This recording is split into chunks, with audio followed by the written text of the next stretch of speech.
In today's video, I'm going to teach you how to create and manage custom paragraph and character styles in Word. If you've ever spent too much time manually tweaking fonts, spacing, and alignment, styles are your shortcut to consistent, professional formatting.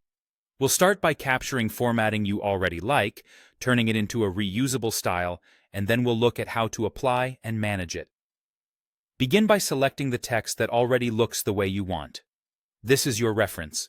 Choosing a great example now saves you time later and ensures your style reflects exactly what you need. Next, head to the Home tab and open the Styles pane. You'll find it in the Styles group. Click the small diagonal arrow in the corner to pop it out. If you prefer shortcuts, you can also open it with the keyboard, depending on your version of Word. In the Styles pane, click New Style. Here, you'll choose whether you're creating a paragraph style or a character style. Paragraph styles control the look of entire paragraphs, including alignment, indents, and spacing before and after. Character styles affect only the selected text, like a specific word or phrase, without changing paragraph spacing or alignment. Pick the type that matches your purpose, then give your style a clear, memorable name so you can find it later. Now adjust the formatting options to lock in the look. Set the font, size, color, and emphasis.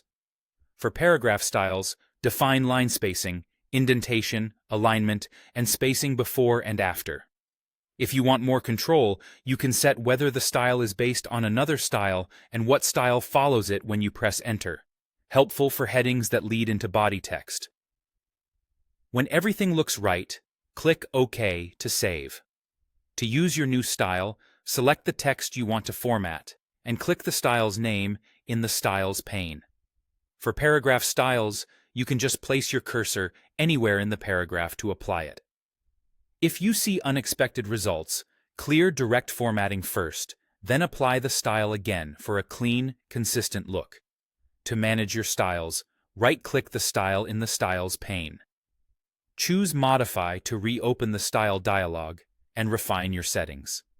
Select Update to match selection if you've adjusted some text and want the style to adopt those exact attributes. And if you no longer need a style, choose Delete. Deleting removes it from the list. Existing text typically keeps its appearance, but loses the live connection to that style. With these steps, you can create, apply, and fine-tune styles that keep your documents consistent and effortless to update.